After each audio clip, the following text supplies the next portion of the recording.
Chimurenga, une revue basée en Afrique du Sud, dont je fais partie. Et notre proposition, c'est pour cette session de la Académie qui est basée sur l'exploration et l'articulation du savoir dans notre contexte, celui de l'Afrique contemporaine. Et la proposition, Angazi de Lamchor, traduit en français, je ne sais pas, mais j'en suis sûr. Et un des chapitres de notre recherche, pour les 2 prochains mois, maintenant 1 mois et demi, c'est la question de la nourriture comme connaissance. Et cette question, pour nous, part du travail de Yemisi Aribisala, qui est notre intervenante ce soir. Yemisi, depuis 3 ou 4 ans, écrit des essais basés sur la culture culinaire au Nigeria, des essais qui ont maintenant été collectés dans un livre remarquable qui a paru en début de cette année et qui est donc la base de notre recherche ici sur la nourriture comme knowledge. Ce soir, elle va essayer de développer un peu en partant des textes du livre auquel je fais mention et aussi des réflexions un peu plus spontanées. Et on espère des interventions de votre côté parce que justement, ce qui nous intéresse par rapport à la nourriture, c'est le fait que c'est quelque chose que nous avons tous en commun. On doit tous manger ou nourrir, se nourrir ou nourrir d'autres. Brièvement, excusez-moi.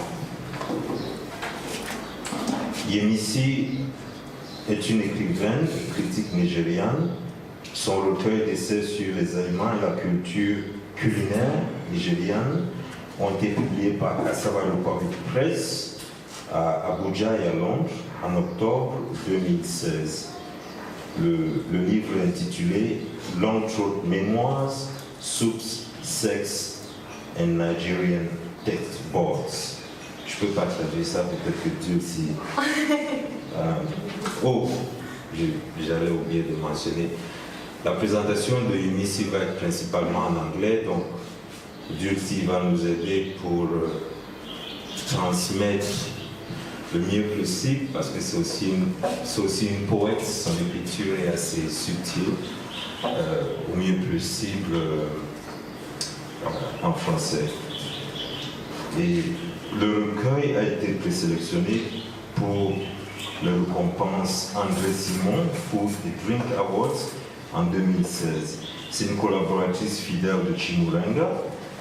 Et Yemisi a également publié des articles sur le féminisme, le christianisme pentecostal et l'identité au Nigeria.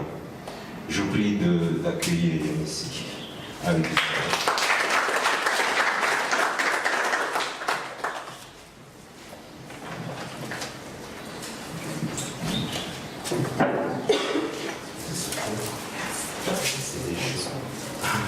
Just like that.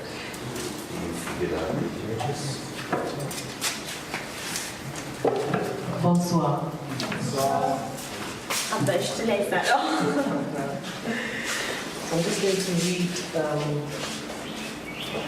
a few passages on okra soup, which I think you call gumbo here. Donc elle va commencer par lire quelques passages sur la soupe au gombo. Okra soup, gorgeous mucilage. Siddhartha Mitra's essay, Free Okra, rescuing a vegetable from a slimy stereotype, was all the justification I needed in the world to unreservedly allow myself my first aesthetic bowl of okra soup.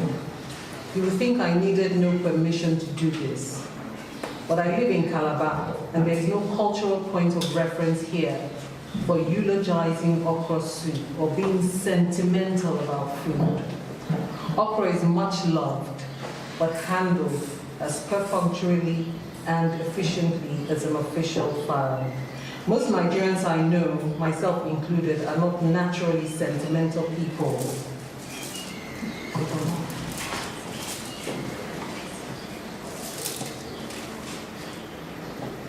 I imagine that criticizing food feels a lot like being soft when dealing with a child, stroking a dog, crying on opera, acting the wind. I don't know any Nigerian, and this is no generalization, who allows themselves the luxury of feeling so much, except in Pentecostal church services. Perhaps it's for the simple reason that you would not survive the bombardment of a weekday as a Nigerian if you did. Siddhartha Mitra is Indian. His family originates from Calcutta and Boston. He paints a picture of the cooking okra in the very first paragraph, which I read over and over because it presents itself like a religious experience.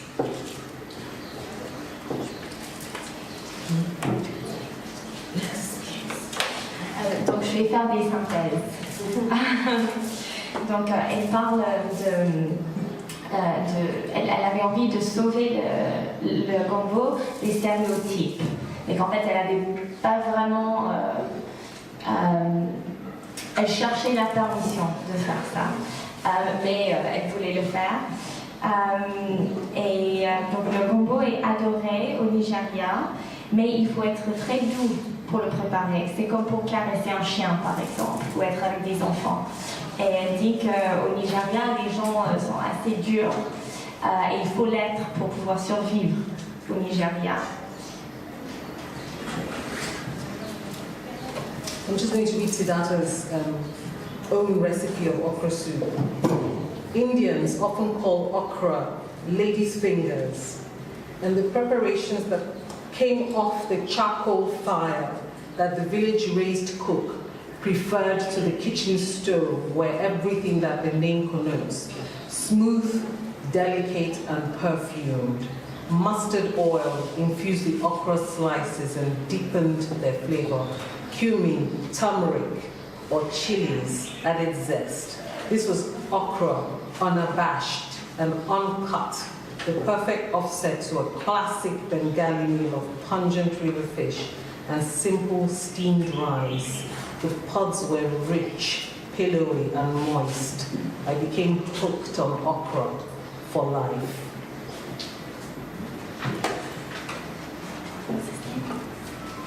Siddhartha Mitra. Donc là, Yemisi, elle a lu le premier paragraphe d'un passage qu'a écrit Siddhartha, donc un Indien, sur le gombo. Et en Inde, en fait, ça s'appelle Ladies Fingers, donc les doigts de femmes, des femmes, parce que c'est lisse, délicat, parfumé. Il rajoute du cumin, du piment, parmi d'autres épices. Et que justement le gombo c'est un accompagnement parfait pour un plat, pour les plats bengali indiens. I have willingly taken a cue from Mitra's defensive reverence, joining him in acknowledging that there is an agenda and a language of the enemy. Gastronomical bullying anchored in words like slime and goo. I cannot write it better than he does. The dishes the colonizer rudely rejected turn into sources of shame. Donc elle se joint à la mission de Siddhartha où il se bat contre la façon dont la nourriture est décrite par les colons. Par exemple, le gombo, il y a tout un vocabulaire autour qui n'est pas très, très appétissant. Sources of shame. They become sources of shame. Ah oui, et donc ces choses-là, ces aliments-là deviennent des sources de honte. I'm going to read my own version of okra soup. In 2008 in Lagos, I ordered a takeaway okra soup from the Yellow Chili restaurant in Victoria Island. It was green and fresh, seeds whole and texturally intact, cooked with just a touch of palm oil for no longer than a few minutes. My first impression of the unprepossessing yellow plastic takeaway container was redeemed by the fat spirit that floated out when it was opened. A big, gamey, umami aroma of he-goat meat sliding off the bone. The okra was not chopped fine, blended or grated. It was cut into pieces by some unpatriotic or Nigerian machine. The marrow in the goat bones were like peppery butter. This was a beautiful, clever, faithful interpretation of a customarily odorous, home-cooked meal, executed with respect and love and sentiment. I, the eater, was moved. Donc là, c'était sa propre version d'un paragraphe sur la soupe au gombo. Donc elle a commandé la soupe dans un restaurant, dans un traiteur à Lagos. Et l'emballage, c'était l'emballage typique pour les fast-food. Mais la gombo, enfin la soupe a tout de suite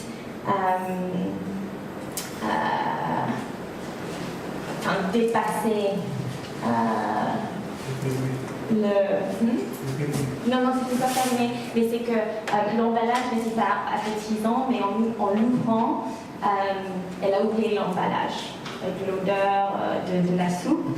Le gombo a été coupé en tranches par une machine et elle dit que c'était une version très fiable de ce plat qu'on trouve dans toutes les maisons au Nigeria et ça l'a beaucoup touchée. I'm also going to read a part about okra soup and dreams, about eating okra soup in a dream and what it means to the average Nigerian.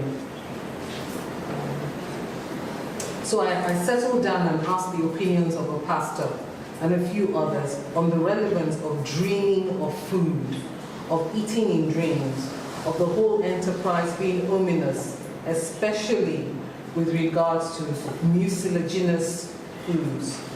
The pastor surprised me by suggesting that if you dream of food, you might simply have been hungry before going to bed.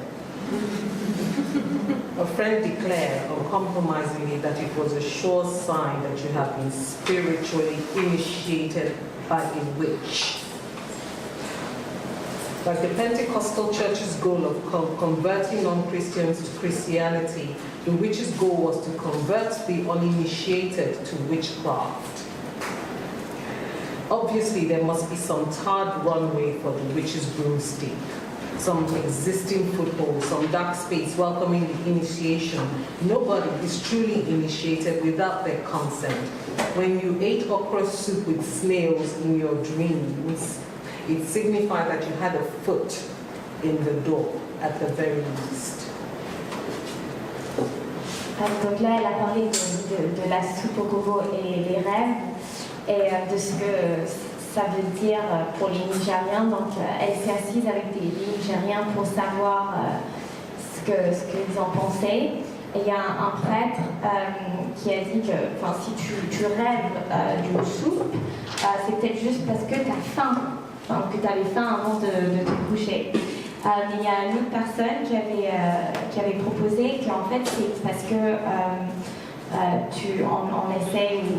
on essaye de t'ensorceler. Si tu manges une soupe au gombo dans tes rêves, c'est que on essaye de te convertir à la sorcellerie. Mais qu'en fait tu étais déjà complicite.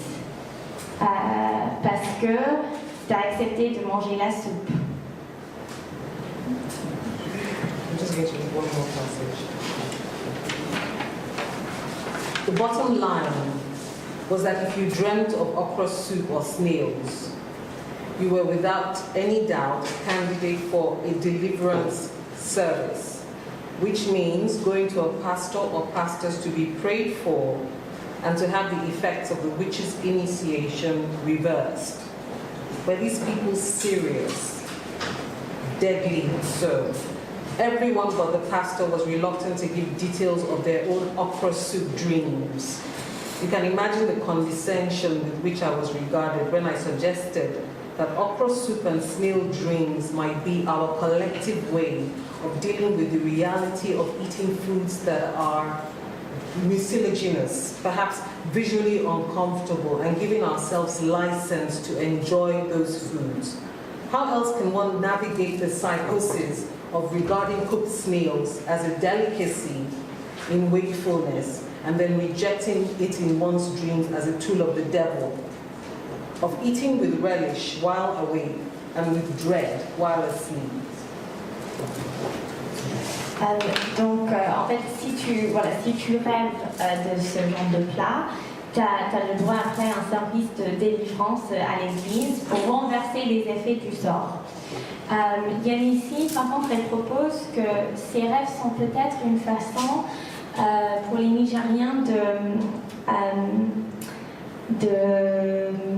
d'accepter le fait qu'ils mangent des plats qui sont visuellement assez désagréables.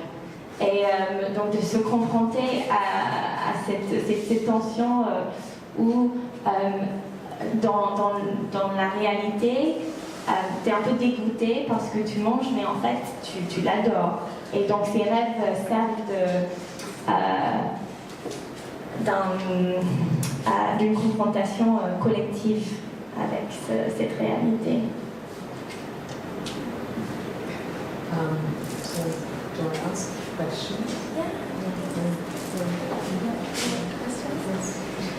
Donc si maintenant vous avez des questions pour Yemisi, il ne faut pas hésiter. Et donc si vous voulez poser une question, comme on est en train d'enregistrer, ce serait bien que vous veniez parler ici, au micro. Hello everyone. Thank you, Yemisi.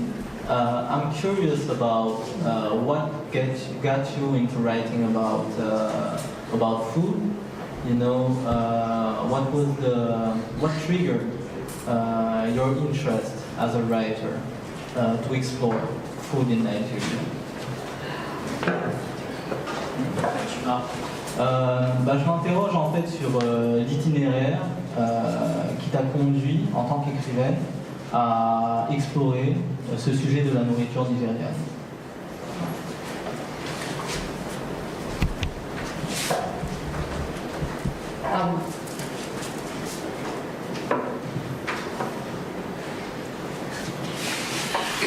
Writing about food wasn't originally my idea. I got a phone call from a newspaper called 234 Next, and they asked me whether I would write a food blog for the newspaper. And so that was the first time I thought of it, even though I was cooking every day, because I have a son who has some food allergies and intolerances.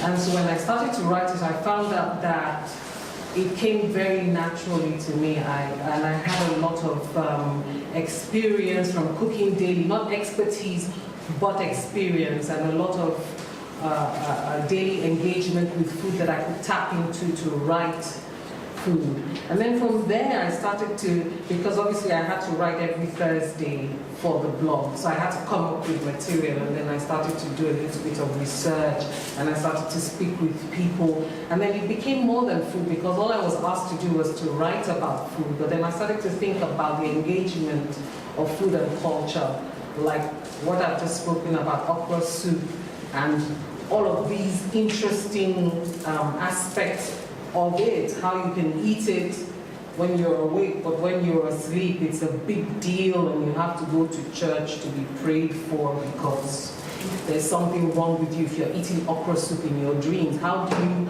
culturally balance all of these things? And there's so many of these different engagements and interactions in Nigeria that are very interesting that nobody has tapped into. A lot of them are taboo, And when you bring them up, people immediately do this. They don't want to talk about it. But that is what makes it very interesting. And you think to yourself, these taboos have to do with something that is so personal. It's in your mouth. You would imagine you wanted to engage with it because you want to know what the reason behind. And then I found out that a lot of taboos are actually related to a cultural way of protecting people. They say don't step over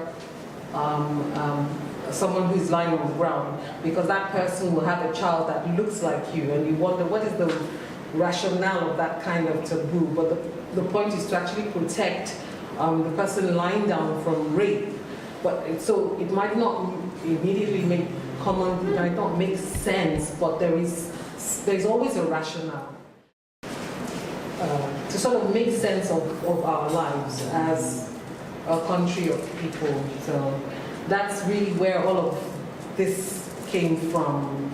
And over 2.5 years, I had accumulated enough stories and to come up with a book. There are lots of stories that didn't enter the book, but the ones that were coherent enough were part of the book.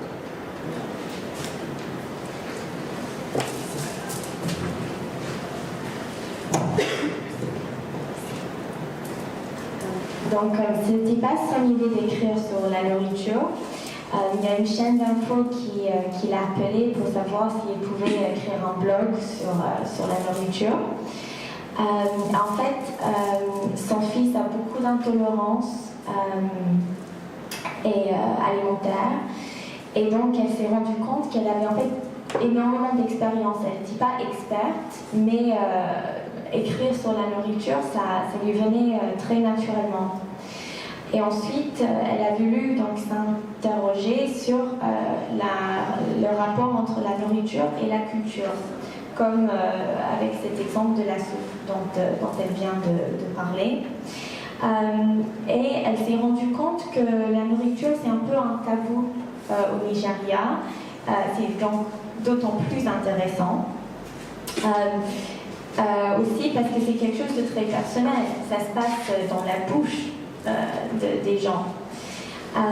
Et donc les tabous ont en fait toujours une base assez logique, ça sert à quelque chose. Les tabous existent souvent pour protéger en fait. Donc elle a donné l'exemple d'un tabou au Nigeria où il ne faut pas marcher pas sur quelqu'un par-dessus. Il ne faut pas marcher. Enjamber, merci. Il ne faut pas enjamber quelqu'un qui est allongé par terre. Et dans le tabou, on dit que si tu fais ça, après, si la personne par terre a un enfant, l'enfant va te ressembler. Mais en fait, c'est pour protéger des gens du viol. Donc il y a un sens dans tout ça. Mais souvent, on ignore le vrai sens des tabous. Et donc pour Yemisi, c'était important d'essayer de comprendre ces tabous autour de la nourriture pour mieux comprendre le pays et son peuple. Et donc au bout de 2 ans et demi d'écriture pour le blog, elle avait assez de matière pour en faire le livre.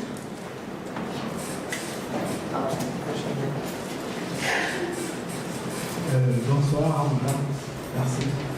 J'aimerais savoir si les Nigériens mangent de la viande de brousse. Si oui, lesquels?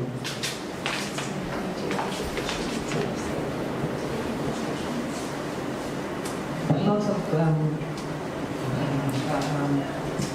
what's the word for animals that are endangered.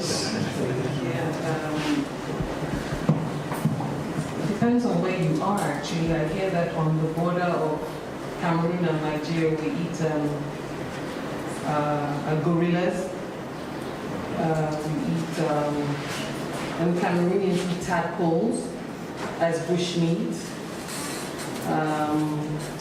We have if you go to the market, the fish market, you will find baby shark there. You're not supposed to eat those.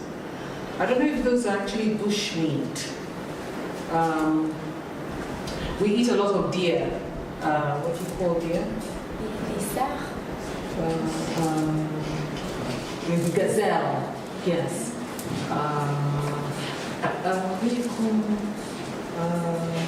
grass cutters? Grass cutter? Grass cutter. Grasshopper or Are they like with the long noses? No. Porcupines. We eat a lot of porcupine. Porcupine. Those things with the.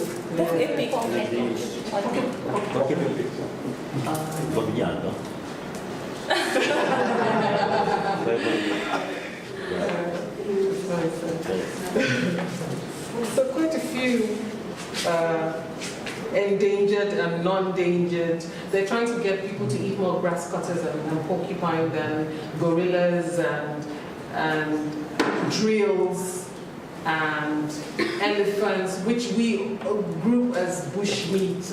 Everything is kind of legitimate. We eat dog as well. I don't know if they eat dog in Senegal.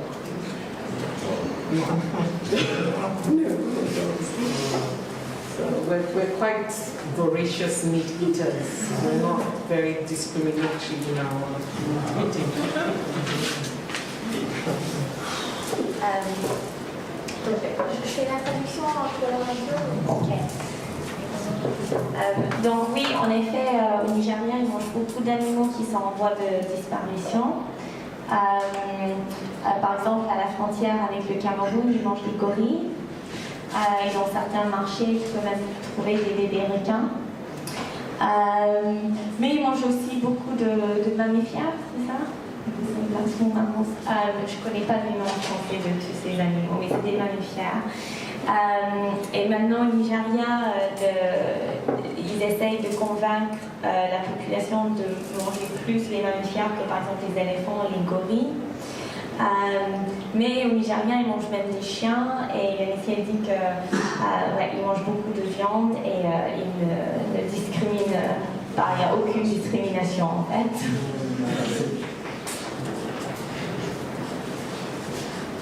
Bonsoir.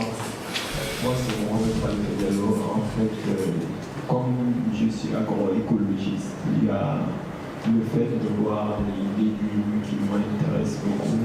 Et je veux savoir, est-ce que les légumes qui se préparent là-bas sont de souche bio? Parce qu'on peut avoir dans le marché une concurrence de légumes cultivés avec le chimie. Et je crois que nous, en Afrique, on a une petite chance de ne pas être aussi bien atteint que l'Europe en culture chimique. Voilà, c'est ça. J'aime bien le gombo, je le mange bien. Mais je veux savoir aussi, est-ce que les produits qu'on peut consommer étaient bio? Merci.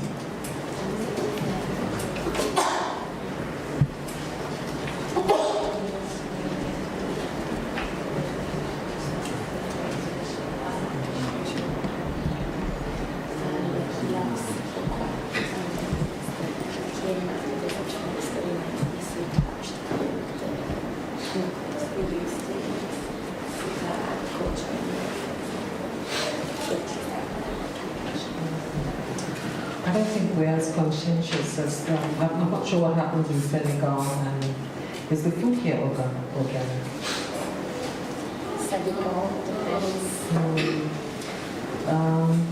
I know that we had a lot of food rejected by the UK for importation because we were accused of putting too many chemicals on our produce. And I think that what happens is that as a way of building yield, that is the priority really, as opposed to producing organic food. I think that is more, I think when you go into the urban rural parts where people are growing food for themselves, then they're not putting a lot of chemicals on the food. But when you're talking about producing for the market, I believe that we're not, I don't believe that we're growing organic food. I think most of our food is the priority for growing our food is yield and large yield. And the proof is that we did have a lot of food that would normally have been exported for, how do you say, income for the country, rejected last year. So that's what I think is the position at the moment. Donc au Nigeria, ils n'en sont pas vraiment conscients.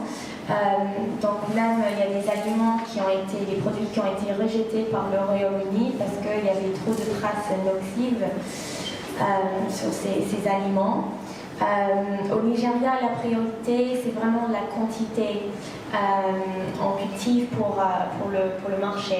Peut-être que dans les zones rurales où les gens sont dans l'autosuffisance, là c'est peut-être bio, mais en règle générale,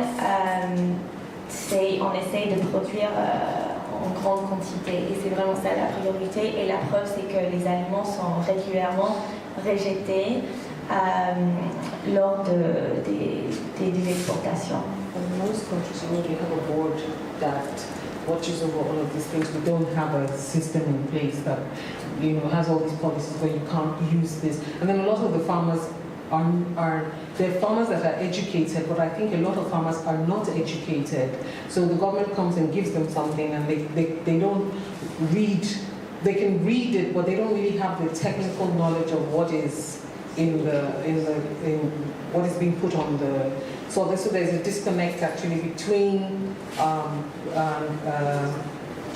unfortunately, between producing the best food and just producing enough food to feed people. Oui, donc il n'y a même pas de conseil national pour pour assurer la qualité de la nourriture. Et à côté de ça, les cultivateurs sont pas bien éduqués souvent. Et donc le gouvernement peut arriver, peut leur dire voilà, vous pouvez utiliser ce produit, et les cultivateurs ne vont pas savoir en fait que c'est des produits très nocifs. Et donc il y a vraiment cette tension entre la nécessité de produire beaucoup et de produire des choses de qualité.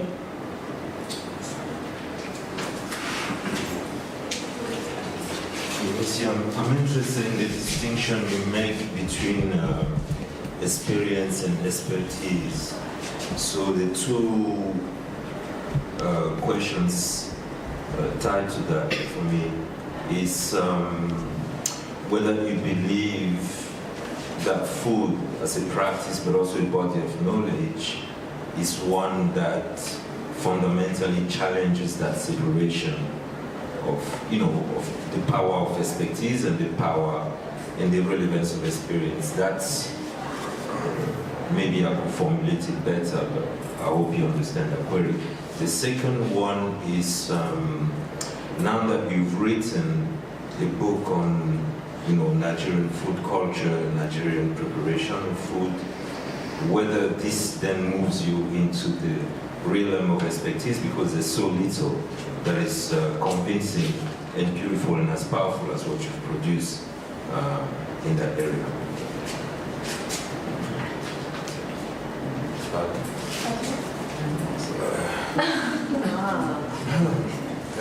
La question que je posais à Yemisi, c'était par rapport à la séparation qu'elle a faite dans son introduction, je pense, entre l'expérience et l'expertise.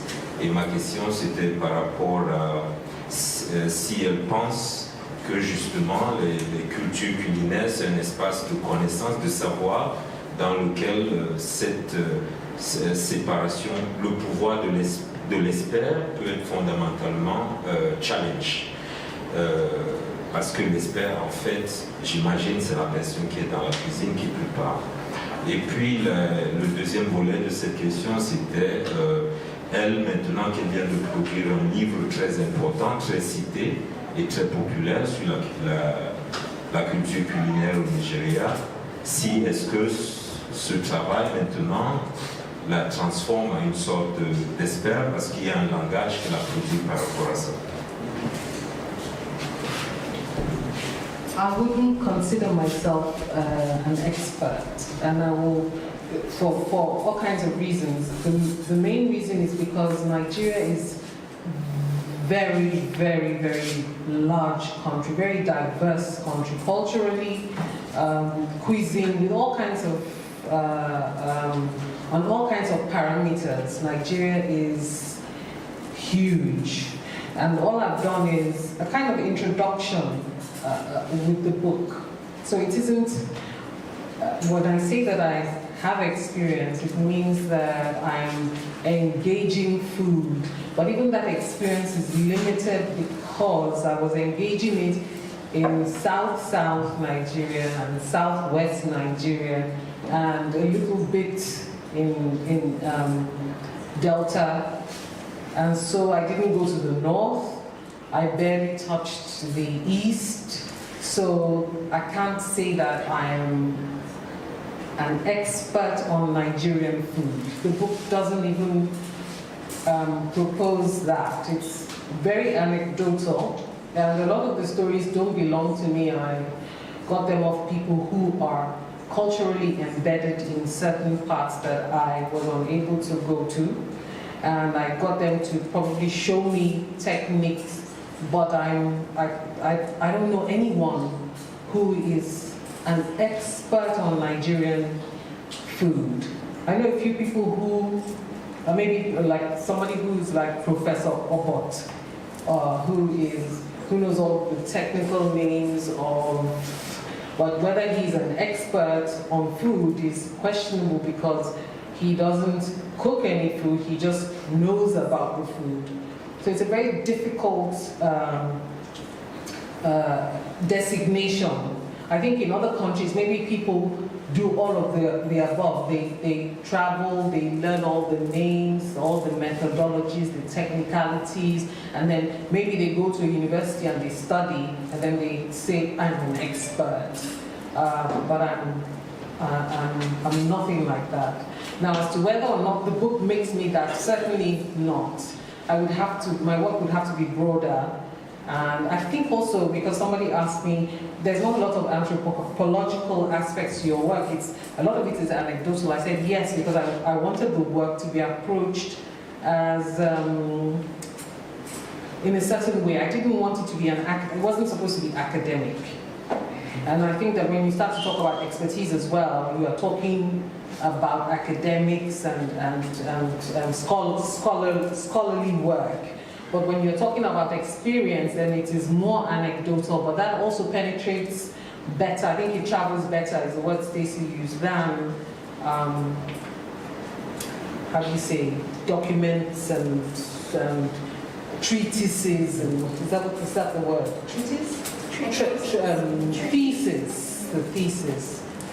Does that answer the question?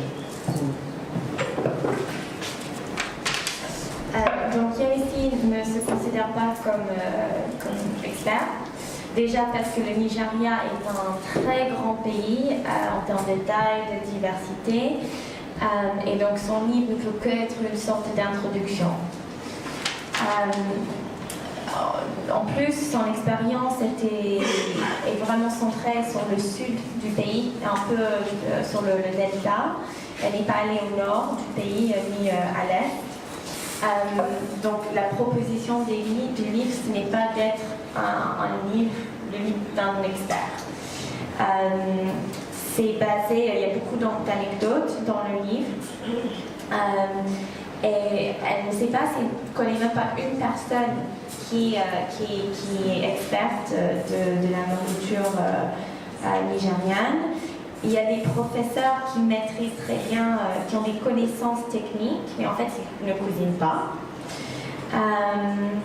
Et peut-être que dans d'autres pays, quelqu'un peut faire un projet un peu similaire de celui de Yemisi, après devenir expert, mais au Nigeria, ce n'est pas le cas. Et le livre n'est pas censé être académique.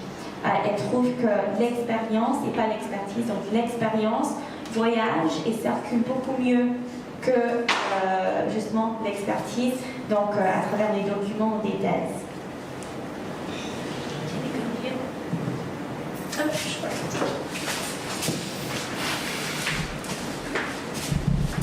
Hi. So it's really interesting to think about food as sort of this cultural vehicle and also a vehicle for history. And it seems that you've done a lot of exploration sort of within a culture, how that plays a role. But I was wondering if you've given it any thought in terms of how it, with immigration and exportation, like export of different cuisines, how that not only changes the available gastronomy in a different country, but may also sort of change the actual societal fabric through food. Do you want me to translate my own question? I would love to, but donc ma question c'était que comme elle a fait beaucoup de travail sur l'exploration de la nourriture comme véhicule de culture et d'histoire, est-ce qu'elle a aussi quelques pensées sur comment est-ce que la nourriture avec l'immigration et l'export de plats, donc disons par exemple à Londres il y a beaucoup de curry, comment est-ce que ça change non seulement la gastronomie, mais aussi peut-être le tissu culturel de la société? It's an interesting question. It's a very broad question. Yes, I do. Can I start with Nigeria? Because Sure. we have a lot of societies, a lot of cultures in Nigeria. We have the Lebanese in Nigeria. We have the South Asians. We have refugees from the wars. Oh my goodness,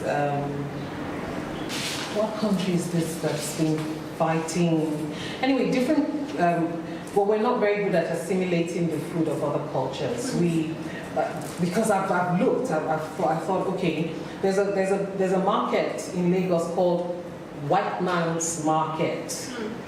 And they sell a lot of food that South Asians come and buy, and Lebanese people come and buy, and I think it's Equatorial Guinea. There's a country where there's lots of people.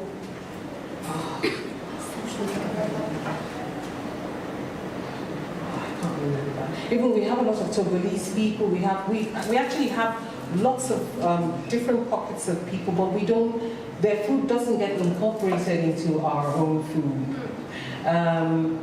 Although we had a discussion about Ghana High and how there's a place in Lagos called Ghana High Commission, which is like a place where you can buy a bowl of rice from. But the people who cook the food are Togolese, but they're cooking what is Nigerian food. There is one dish, which is the beans, which is Togolese, but Nigerians won't admit that it is.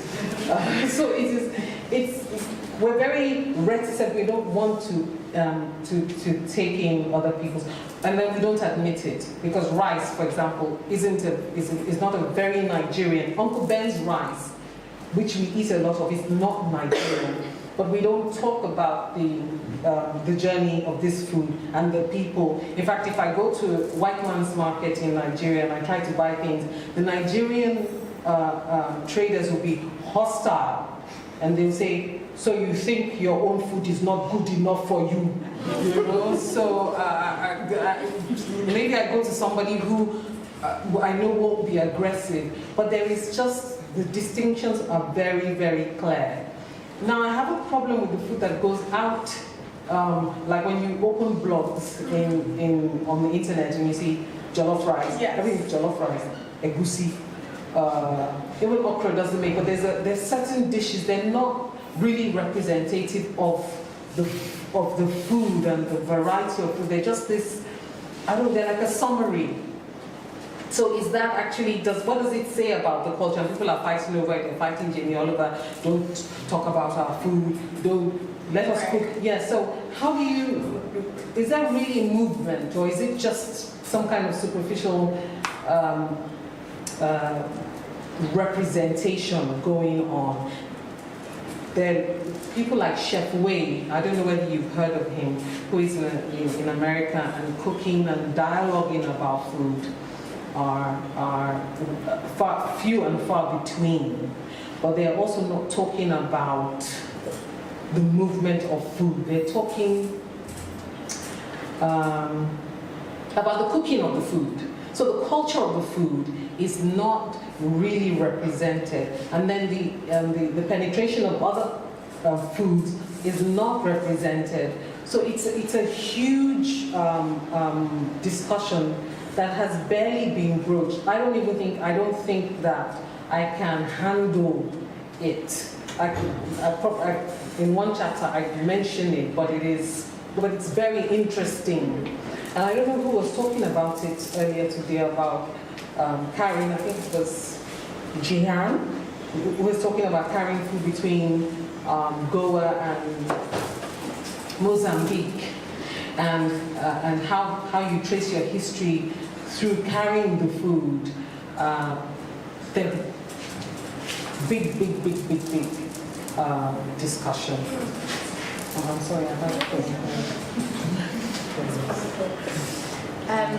Ok, donc déjà, même au Nigeria, enfin, au sein du Nigeria, il y a plusieurs sociétés différentes. Il y a des Libanais, il y a des Indiens, il y a beaucoup de réfugiés aussi.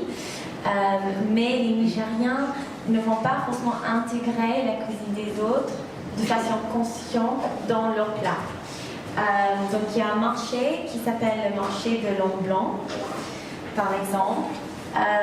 Il y a aussi un traiteur qui s'appelle le Ghana High Commission, donc, où on pourrait penser que ce serait des plats ghanéens, mais en fait c'est préparé par des Togolais. Et il y a même un plat nigérien dans ce restaurant, dans ce traiteur, qui est en fait togolais. Mais les Nigériens l'ont pris et disent que c'est maintenant nigérien. Ils ne vont pas accepter le fait de manger un plat togolais, donc ça devient nigérien. Il y a le riz d'Angourben, qui est beaucoup consommé au Nigeria. À la base, le riz n'est pas un plat nigérien, c'est pas nigérien, mais on n'en parle pas. Donc quand Yemisi, par exemple, va au marché, si jamais il me demanderait quelque chose qui n'est pas nigérien, on lui en voudrait. On lui dirait par exemple, ah, les plats nigériens ne te suffisent pas. Là aujourd'hui, on voit que le jollof rice, le riz jollof, devient assez populaire, c'est connu, on en parle beaucoup sur internet. Mais c'est même pas à la base un plat nigérien. Tous ces plats-là sont des sortes de synthèse seulement. Il n'y a pas forcément un mouvement entre les cultures de gastronomie différentes. C'est plutôt des appropriations superficielles au Nigeria. Il y a quelques personnes qui en parlent, mais ils parlent surtout de la cuisine et pas de la culture autour de la cuisine. C'est une discussion très importante, très complexe, et Yemisi ne sait même pas si elle a envie de franchir la porte de cette discussion. I was thinking about the South Asians. We've had them living in Nigeria probably as long as Uganda and all these other African countries have had. But hundreds of years, probably, I don't know, I'm exaggerating the length of, and some of these people are Nigerians, but they're still eating their own cuisine, but we don't eat it, we don't talk about it, and we don't incorporate it into our own food. It's complex. Donc il y a même une population qui est d'origine asiatique ou du sud-asiatique, qui est au Nigeria depuis des siècles et des siècles, à peu près, depuis très longtemps. Mais ils continuent à manger leurs plats, et les Nigériens ne mangeraient jamais ces plats-là. Ça peut pas être, c'est pas considéré comme des plats nigériens. I think we have some Arab influence though, from the north, yeah? Right, but I mean, even when you think about jollof rice, like that's such a typically Nigerian dish. It's Senegalese, isn't it? Right, but it's Senegalese, and then but Ghanaians and Nigerians, right? Exactly, but Ghanaians and Nigerians kind of fight over, and it's this source of cultural pride when it's not even sort of, it's not there, like, you know, One-off.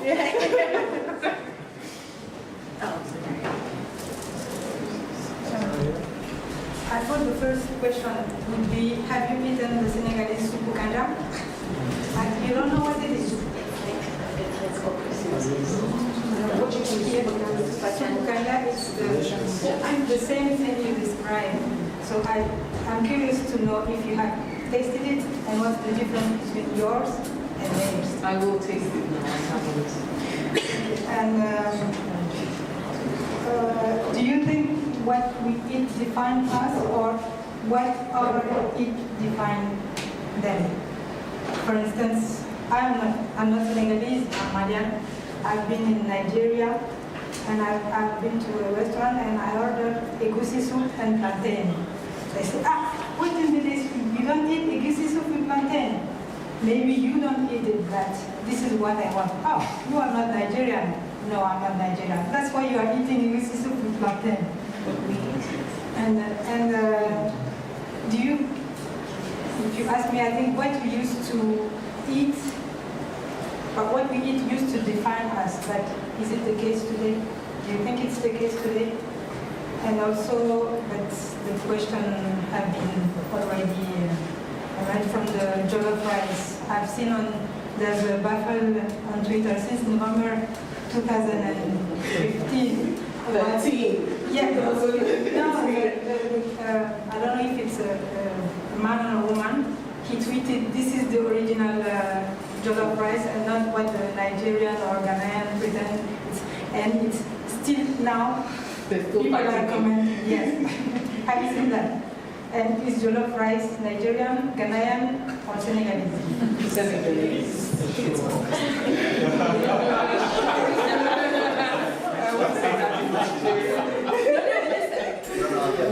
Maybe she's saying it because she's in Senegal. No, I would say the origins are it says Senegalese, but now Nigerians and Ghanaians say, well, it's no longer, it's African, it's West Coast Africa. All of us cook it, so it is African. It is not Senegalese. Donc en fait, la question, enfin il y avait trois questions. La première question, c'est de savoir si Yemisi a déjà goûté le soupe kanja. Et la deuxième question, c'est de savoir si elle pense que la nourriture nous définisse, ou si la nourriture, c'était quoi? C'était si la nourriture définit. Si ça ne nous définit pas, est-ce que ça définit les autres? Parce qu'on peut manger quelque chose et en fonction de ce qu'on mange, en fonction de ce qu'on mange, on sait qu'on n'est pas des leurs. Est-ce que ça définit les autres plutôt que nous? Merci.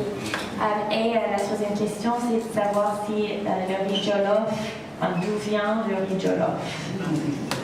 Elle a déjà répondu, elle dit que c'est sénégalais. I think. Je disais juste c'est que le jollof c'est métier ou bien c'est juste ça. So he wants to know what jollof rice. Is it like gentiane? Oh, there's a picture. That's jollof rice. You know jollof rice? Yeah. If that's what it's called. How do you say it's Sebujan? Jollof rice is Chip.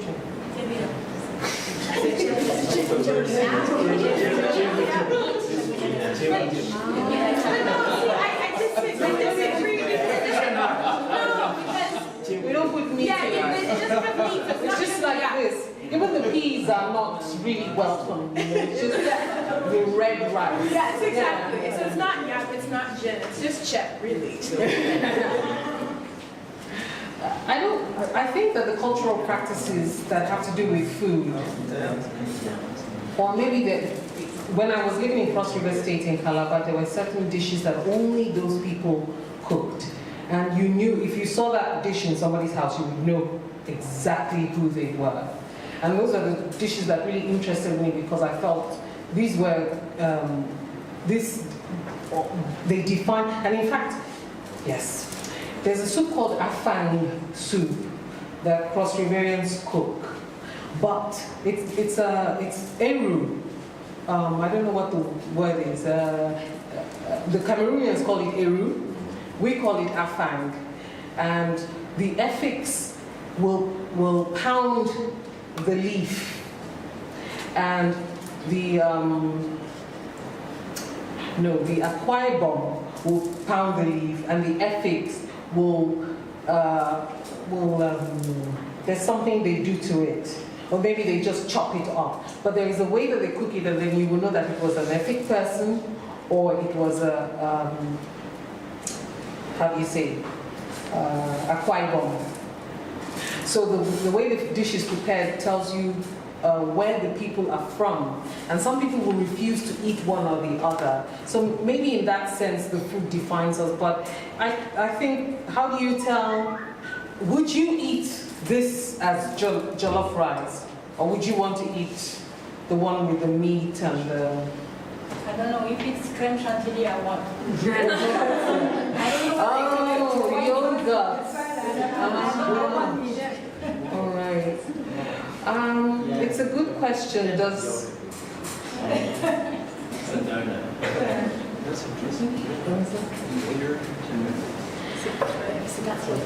Yes, it's yogurt.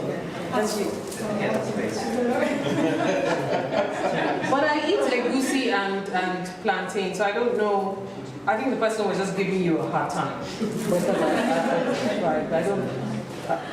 I don't understand what he means by you're not Nigerian. Maybe he was picking up the way you speak. Yes, I don't think that it was serious. Did I answer the question? Donc oui, enfin, il y a des pratiques culturelles autour de la cuisine qui définissent certaines populations. Et même dans une région, il y a certains plats qui sont préparés par certaines personnes seulement.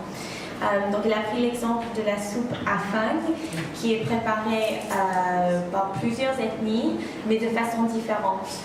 Et donc si tu goûtes la soupe, tu vas savoir qui l'a préparée selon la façon, selon la préparation. Et il y a même des personnes qui refusent, par exemple, de boire une soupe afang préparée par quelqu'un d'une autre ethnie.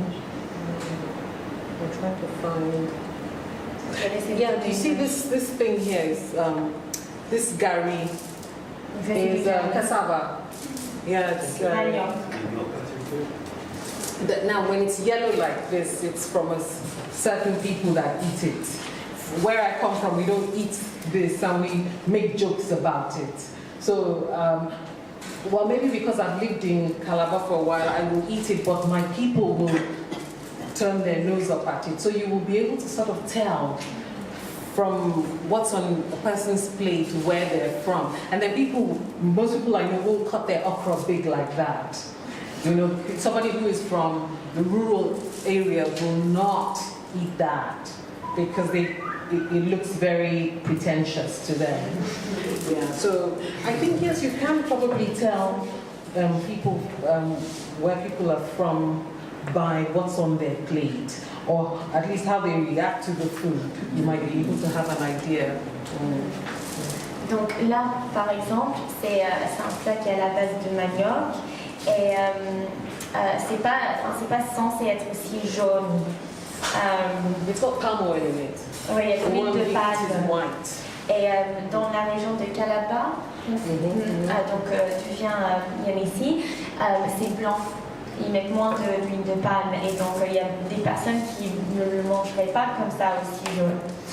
Et même là, avec la sauce au gombo, là, les gens des zones rurales ne le mangeraient pas parce que les gombos sont coupés dans de très grosses tranches. Et donc les gens des zones rurales trouveraient ça prétentieux. Donc peut-être que oui, tu peux savoir les origines de quelqu'un parce que ce qu'il mange, ou au moins par sa réaction, la façon dont il réagit à ce qui est dans son assiette.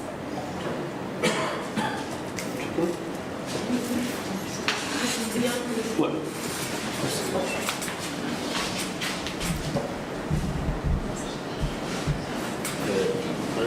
Ma question est la suivante. En fait, vous qui explorez le côté nourriture et savoir, connaissance, est-ce que vous faites un rapport entre la nourriture et les nourritures qui ont une vertu curative? Je vous donnerai un exemple ou deux. Vous avez parlé de porc épic tout à l'heure, porc épic. Le porc épic, chez nous en Casamance par exemple, la viande elle est déjà bonne, la viande est déjà très bonne, très tendre. Hein. Donc avec l'estomac du porc épic, on le fait sécher, on le fait piler. Ensuite, elle a des vertus curatives pour les maux de ventre chroniques. Ouais, donc par exemple, je vais prendre par exemple le lapin, le foie de lapin. Elle a des vertus, elle régénère le foie. Par exemple, chez nous, on le fait.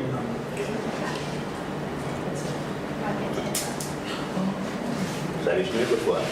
Donc il y a des remèdes, tu arroses du miel, tu fais griller au saignant, et puis donc par exemple le gombo, ça régule le taux de sucre. C'est très bon pour le diabétique.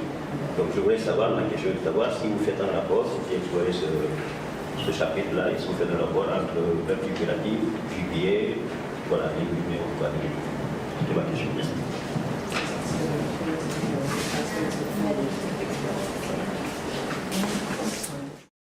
Interesting about porcupine. I think we only eat it for the taste of it. I don't think that we eat it for curative purposes. But I know that we eat yam. I know that people who have sickle cell anemia eat a lot of yam because it's supposed to be good for them. We have a few things. Palm oil is supposed to be very nutritious. There's a lot of controversy, but as far as I'm concerned, I mean, we have people who live in the villages and this is all they eat. There is no canola, there is no olive oil, and they are very healthy. They don't have all the issues degenerative diseases that we have. So, because we haven't done the work on our own palm oil, we don't really know. We don't have the document. But yes, we consider okra soup very nutritious. I'm just trying to think of, apart from yam. And also the yam, I know, has to do with living in places with malaria. You have malaria fever here. And it's supposed to help, I don't know whether when you eat yam, do you have the yam here? The big tubers? Yeah. No. Huh? I don't think it's something that we've been having for a long time, but now it came via good year. Yeah. It's a tuber, it's a very big hairy tuber. I'm trying to find, do you know this? This is a bush mango. Now they in Europe they package it up for weight loss and lots of fancy things, but we eat it. It's also mucilaginous. When you cook it up, it's like that, and it's supposed to be very healthy, very good for you. Do you know this seed? Bush mango. No. Do you know this? This is locust beans. It's fermented locust beans, and fermented foods are generally very good for you. But this is supposed to help diabetes. It has a long list of medical benefits. Plantains are good. I'm trying to think of what we associate. Yes, this is a yam. This is the, you know, this.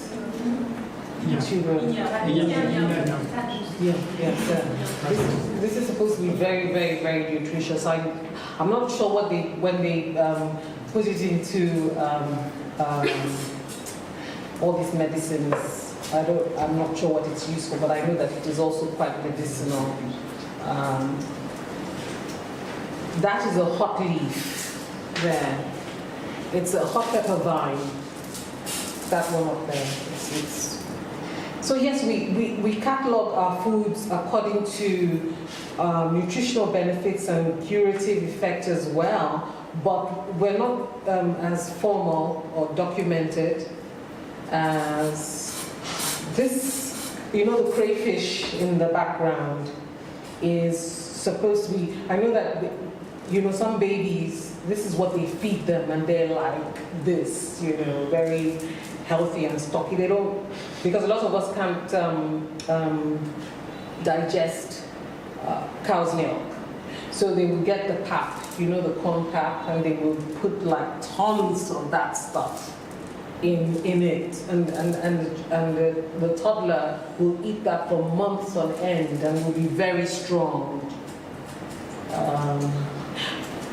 Oh, that's turmeric. This is palm oil. This is also good. Cocoa. This here is bitter leaf. I don't know. Do you have a version of bitter leaf here?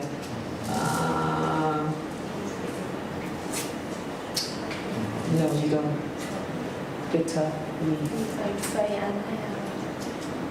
It's supposed to be very nutritious. They squeeze out all the water and then they cook it up into a soup. But this is an Igbo soup. And Yoruba people won't eat it. Yeah, so I could go on and on. There are actually lots of different. The ugu, the pumpkin leaf. Can you see that? Also, people that have sickle cell anemia, they. So let me not go on. Donc, oui. Par exemple, l'huile de palme est considérée comme étant très bon pour la santé. Donc, dans des villages où il y a par exemple des sécheresses où les gens ils mangent beaucoup d'huile de palme et ils sont en pleine forme. Mais au Nigeria, ils n'ont pas encore fait des recherches sur leur propre huile de palme. Et donc, on sait qu'il y a des bienfaits, mais on n'a pas encore fait des recherches là-dessus. Donc, elle a montré plusieurs aliments, par exemple la menthe de brousse, qui est maintenant vendue en Europe à des prix exorbitants, j'imagine. Les aliments fermentés aussi sont très bons pour la santé, l'huile de piment. Donc les aliments sont catégorisés selon leurs bienfaits. Il y a des crayfish, c'est comme des crevettes, c'est des petites crevettes toutes petites. Et donc quand les enfants sont intolérants au lait de vache, qui est assez répandu, ils mangent beaucoup de ces petites crevettes. Et du coup, ils sont très costauds, ils sont très forts, ils sont en bonne santé. Il y a la feuille de potiron ici. Donc oui, elle pourrait continuer ici. Bonne continuation. Thank you. Votre promenade culinaire. Thank you.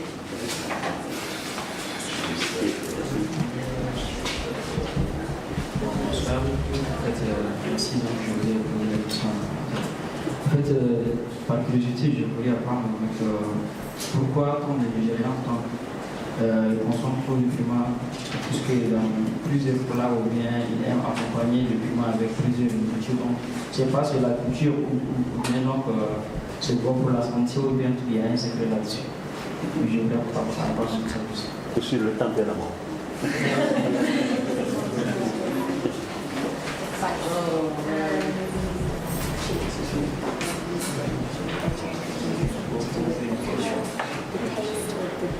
Temperament.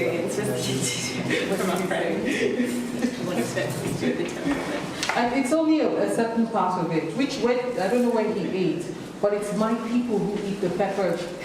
The Igbos don't eat pepper. It's just maybe in Lagos.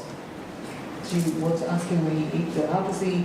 No, it's just a general question. Like No, I think maybe it's a myth. It's not everybody. It's just certain parts of Nigeria that eats that pepper. But also there's there's this thing about eating pepper. If you eat pepper, then your spirit is strong, kind of thing, and you're a strong person. There's all these myths attached to being able to eat a lot of pepper. There is macho. How do you say it when somebody is? Macho. Yeah. So there's that aspect of it's a sign of strength. Of spirit, because we have a saying that the spirit that cannot eat pepper is a feeble spirit. That is actually a saying in my language. So, but I think we also I have a feeling that the reason why we were putting so much pepper in the food was to actually preserve it, because when you put the pepper in, it doesn't go off as quickly. From there, it became you have to attach myths and to all of these things that you do sometimes. So, like you say, there's a reason for it, but then after a while you make it up with all kinds of stories. So the story is that if you eat pepper, then you are a very spiritually strong person. I don't know. Oui, c'est un mythe, c'est pas partout au Nigeria que les gens mangent beaucoup de piment.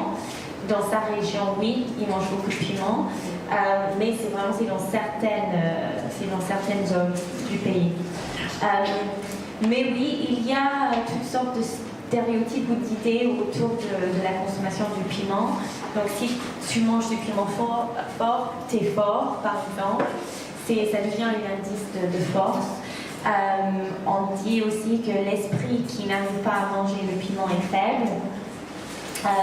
Mais Yemisi, elle pense qu'à la base, cette utilisation de piment, c'était surtout pour préserver les aliments. We didn't have fridges and things, so it was a way of keeping the stew, which we eat a lot of, fresh over a couple of days. Donc, quand il y avait des frigo, c'était une façon de préserver les soupes, etc. pendant plusieurs jours. Donc ça a encore une fois, une base assez logique. Et après, on embellit cette réalité avec des histoires et des mythes. Vous avez parlé de spiritualité là. Oui, donc si tu arrives à manger du piment fort, c'est spirituellement fort. Ouais. Moi, dans la cosmogonie africaine, ils disent que le piment, dans la cosmogonie africaine, on dit que, les gens qui ont des visions, qui ont spirit très fort, ont besoin de piment pour atténuer voilà. Pour atténuer un peu ces... Voilà. Après le spirit.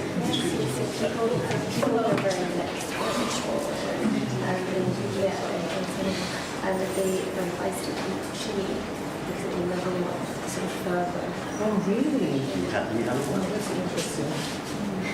It levels off the spirituality. Yeah, the further intensity. Yeah, to calm them down. Yeah.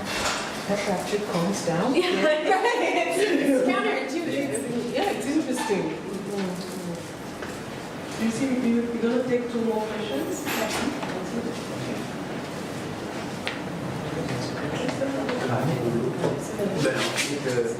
Moi, j'aimerais que vous m'expliquiez un petit peu sur ce passage et après je vais poser encore une autre question si vous me le permettez. Là, vous avez dit que la table à manger mondiale existe. Il est rond, mais beaucoup de gens veulent lui donner des angles pour lui rendre carré ou rectangulaire.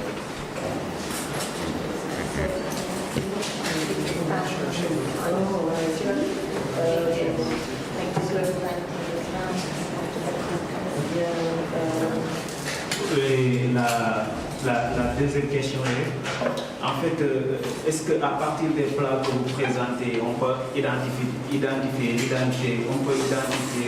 la culture d'un ennemi? Par exemple, si vous prenez ici au Sénégal, quand on vous présente un plat comme le kalou, on vous dit directement que ça vient du sud du Sénégal, c'est les Diola qui préparent ça. On vous présente les Chimurenga, on dit que c'est les Wolof. Ou bien on vous présente le soupoukandio, on vous dit par exemple c'est des Bambara. En fait, chaque plat a une identité culturelle qu'on lui définisse. Est-ce qu'au Nigeria, ces plats-là aussi ont pareille identification? Si vous pouvez vous détailler sur ça. I wonder if you can expand on this sentence about the global dining table, which is round, but people want to give it corners. And then also he had a question, which was to know whether in Nigeria there are certain dishes which help you identify an ethnic group. So for example in Senegal there's the kalou, which is, as soon as you see it you know it's from the Jola and the Casamance. Chimurenga is Wolof. And so même le tchéré, du sérieux, ça. Yeah, the tchéré is Serach. So if the same thing exists in Nigeria. We have a few dishes like that. When I wrote this, what was in my mind was, you know how people, even when they're on a global stage, when they go out and say, oh, we're now part of a global village, there's still a tribal way in which they deal with other people. They still keep to their little circles and they want to determine, they want to keep a hold on the resources. They want to have as many seats on the table as possible. There's a way that we behave even as a global village. We still behave like villagers, and I wondered how we could use food to approach that, to actually make that table rounder, as opposed to having people, you know, one of the things that I address in the book is how we are represented as Nigeria. We're not represented as Nigeria, we are Africa, but we're not, because like you said, the Senegalese are different from Nigerians, are different from people from Equatorial Guinea, are different from Cameroonians. We all have our cuisines. Even if we can't get our brains around all of the technicalities and all the different regions, there's a way that you can approach culture by using food. It's easier because your mind actually, food is very attractive it's easy to access culture through food. So we have no excuses. We can actually gather a lot of information about other countries and other people by using their cuisine. In the short time that we've sat here, and it's barely an hour, there's a lot more. If I was talking economics and landscape and GPAs, is that what you call it? Gross GDP, sorry.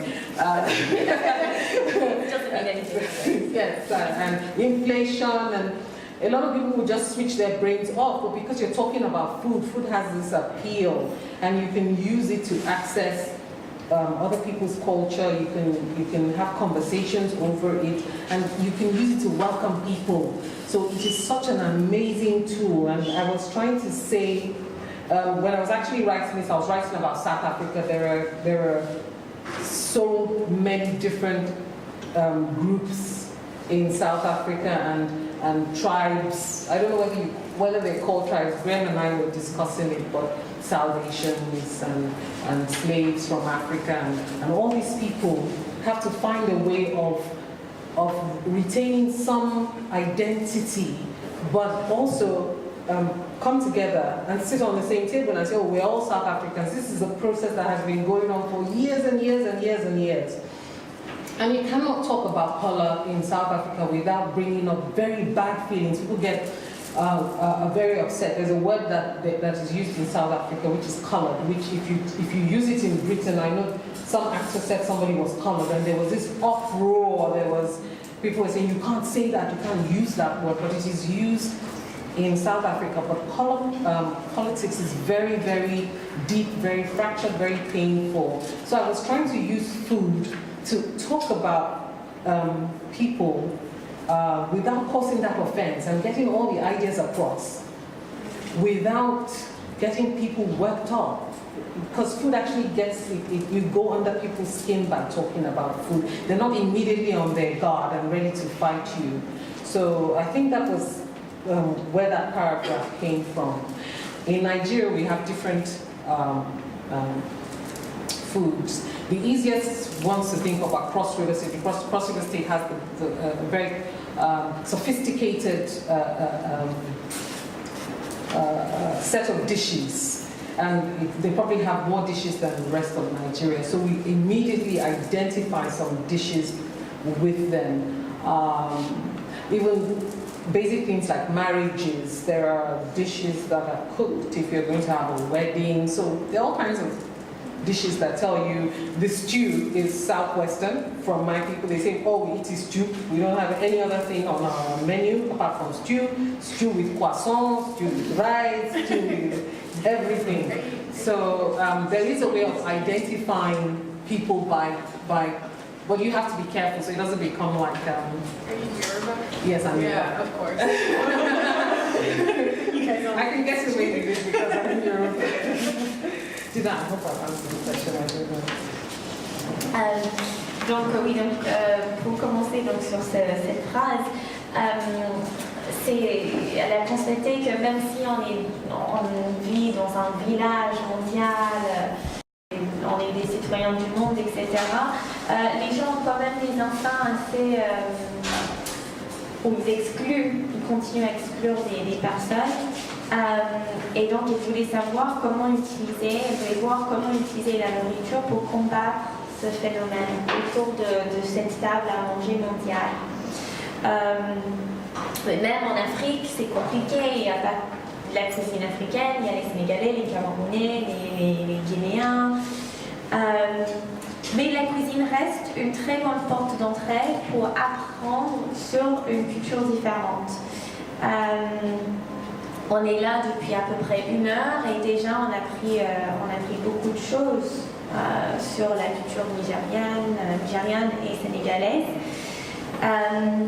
Et quand elle était en train d'écrire cette phrase et de préparer ce texte, elle pensait en fait à l'Afrique du Sud.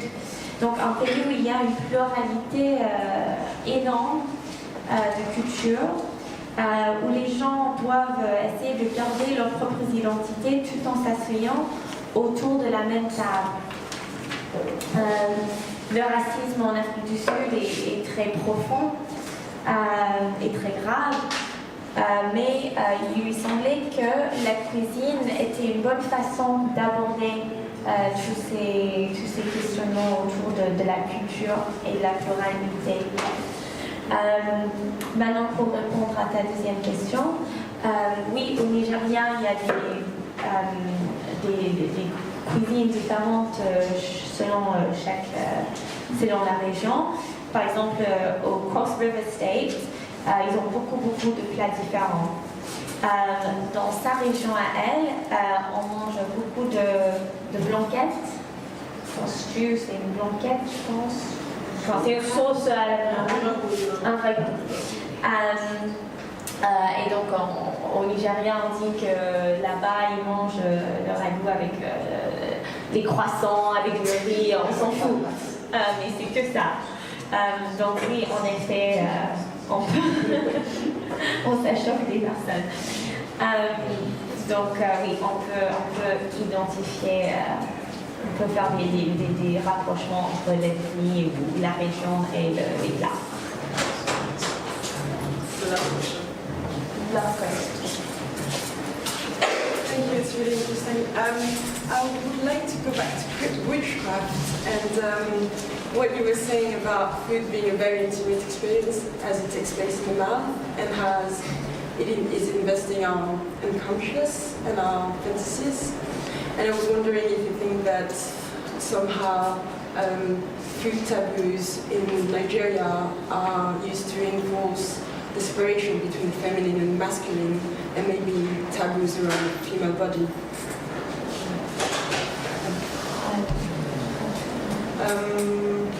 Je me demandais juste si, comme vous avez parlé de la nourriture comme quelque chose qui est très intime, parce que ça se passe dans la bouche, et que ça investit nos rêves, nos désirs, nos fantasmes, je me demandais si les tabous autour du corps, les tabous autour de la nourriture au Nigeria étaient utilisés aussi pour renforcer la séparation entre le féminin et le masculin.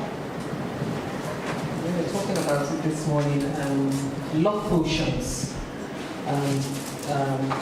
and why they have to be ingested, why you have to put it into your mouth, why don't you rub it on your face, or the most effective ones you have to get somebody to eat it. And all across West Coast, because Billy Kokomiyo is our own, the Cross River State have one called Kokmomi, the Togolese have Botany, and everybody has, Zimbabweans have Tusa. So everybody has their own version of this thing that you give somebody, and that person puts it into their body through their mouth. I mean, why not eye drops? I mean, why or into your ear? Why is it that it has to go into your stomach? You know, that fascinates me. There are lots of food that actually addresses a lot of those kinds of taboos. Even the basic things like if a woman cooks for a man, there is a spiritual thing to it, and she has power over him, even without going to the extent of the dark things, you know, the dark stuff. If she goes into the kitchen and she has a way about her, and she, you know, then she can overpower the man without saying a word. And I love all those stories because they make the narratives very interesting. And I try to gather as much of them as possible. And to actually also, we said it this morning, is witchcraft, how do you say? A lot of people say witchcraft is not effective. It's a fantasy. You can't actually bewitch someone. So the intention of witchcraft doesn't matter. I don't believe that it doesn't matter. And I think that there are lots of things that are bewitchment. If a woman lets down her hair, that is some kind of bewitchment, and she does it, you know, way in front of a man. There are all kinds of levels of this that also apply to food. You can serve somebody food on a plate. The Cross Riverians have a custom because there's this discourse that's still going on about whether the bewitchment is sexual or the bewitchment is, you know, this thing, you know, where the flourish, where you bring a plate and you set it out and you kneel and you let down your hair and you arrange. So the Cross Riverians will tell you that it is not the sex. That a man can be with a woman and not touch her, but she can completely have him under control by the way she feeds him and the way she talks to him and sets the food out. And she has to have 2 plates, not 1. And she has to have water to wash his hands. So, and somehow, because of the nature of men, I think that kind of bewitchment works. And if it works, then the intention of witchcraft is very, very relevant. In you know, I don't know whether that answers your question. So lots and lots and lots of layers. We could be at it all day. You know, lots of different angles to it. Apart from the fact that the one that goes in, the one that doesn't go in, the body language, the setting of the plates, all of these things are actually, how do you say, and they're not discussed. Because if you discuss it, then you are admitting that, you're admitting to the bewitchment. So you just you just do it and you.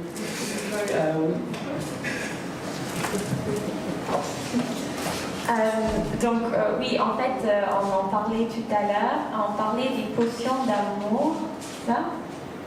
Des potions d'amour, qui en fait doivent toujours être mangées ou digérées, vues. Pourquoi est-ce que ça doit passer par la bouche et l'estomac? Et on voit que tout le monde, dans chaque pays et dans chaque région, il y a des versions différentes de ces potions d'amour. Mais au-delà de ça, quand une femme cuisine pour un homme, elle a du pouvoir sur lui, sans parfois même dire un mot, elle a un pouvoir.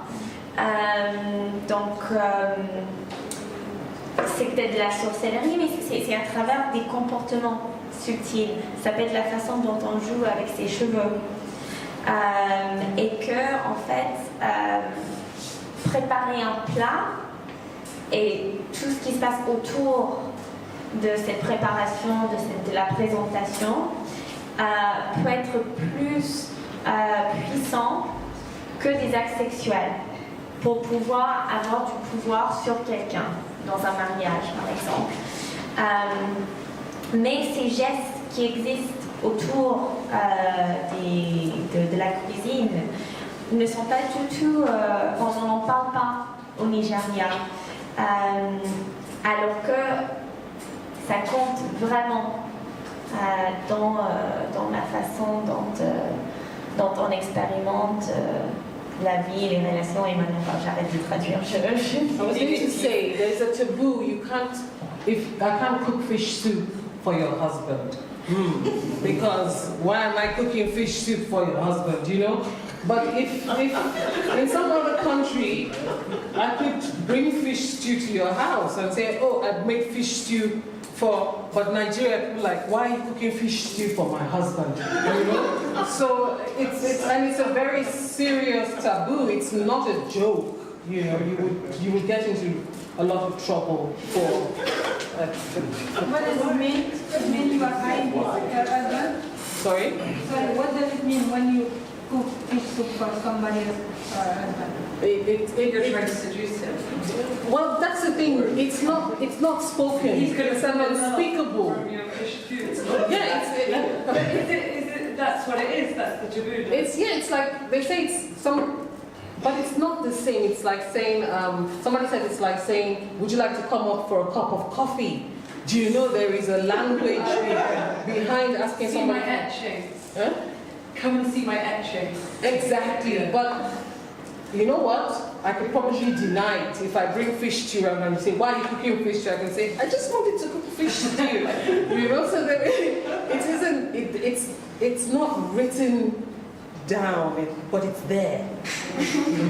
And it's very potent. Donc oui, il y a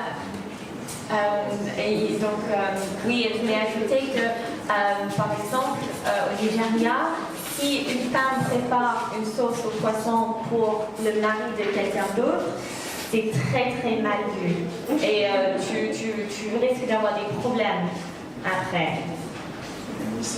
Mais on n'en parle pas.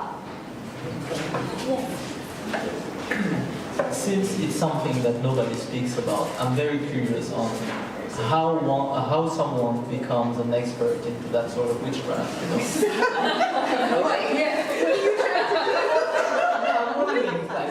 Since people do it, and I imagine that some women must be very good at it, you know, that type of witchcraft that you just described, where do they acquire that knowledge? Donc, si c'est des non-dits, comment est-ce qu'on devient expert en quelque chose dont on ne parle pas? Et comment est-ce qu'on peut arriver à acquérir ces connaissances-là? Well, we don't admit that. That's what I'm saying. The word witchcraft is not present in the conversation. You don't use the word witchcraft. But you know, Cross River, which is where my husband comes from, which is where we moved from a couple of years ago, the dialogue is going on in culture all the time. So people will teach their daughters, when you are serving a man, you use 2 plates, not 1. And you put all his starch in 1 plate, you put the soup in the... Now, they're not saying this, but the guy who is being served the food understands the significance of being served in 2 dishes. But we're not talking about witchcraft. Nobody said anything about witchcraft. But they will tell you about the women who come from that area, that if that woman wants your husband, right, just package him up nicely, don't argue, and just hand him over to her, because you're not going to win. Because there is an understanding of the male ego, and they have learned to stroke it. But it is not witchcraft. I like the way that you call it witchcraft. No, it's not witchcraft. It's not witchcraft, it's a way. What witchcraft is sorcellerie? Donc en fait oui, le mot sorcellerie n'est même pas utilisé, on ne le dit pas. On ne parle pas de la sorcellerie. Mais donc au Cross River State, la région d'où vient le mari de Yemisi, ce discours autour de, enfin ces pratiques perdurent. Par exemple, quand tu sers à manger pour un homme, tu utilises 2 assiettes. Et donc l'homme, il va tout de suite comprendre ce que signifient ces 2 assiettes. Et c'est en fait une façon de caresser l'ego. Et pour Yemisi, ça c'est pas du tout de la sorcellerie. Okay. Talking about witchcraft, we have something here in Senegal. We have a vegetable called jahatu. I don't know the French for jahatu. And so jahatu is okay. So it's said to be something that witches cannot handle. So purple one. It's green. It's green. So when you have a guest at home, so you will just test him by putting a piece of it in front of him and see if he's gonna eat it or not. And if he doesn't eat it, then nobody will talk, but then everybody will look at the other like, okay, is it a wish, is it, something like that. And also talking about food as a cultural thing. Here in Senegal as well, we have special food that we serve for special ceremonies, so especially religious ceremonies here. We have food that we share with other people that are not from the same religion. So we have something that is called the ngala, for instance, during Easter. Catholic families will prepare ngala and share it with Muslim families. And it's a tradition, it became a tradition, and every time it's time for Easter, so if you don't share it, they'll be like, okay, are you a real Catholic or what is going on? And yeah, so it was just a comment on what we're talking about. Do you have a book here that sort of describes all of these things? Yes. Yusulu wrote a book about the Senegalese meals, la cuisine de ma grand-mère. Okay. Il y a des recettes là-dedans. Okay. So, yeah. Do I need to translate what I just said? No, okay. So I think we're gonna stop here. Thank you so much, Yemisi.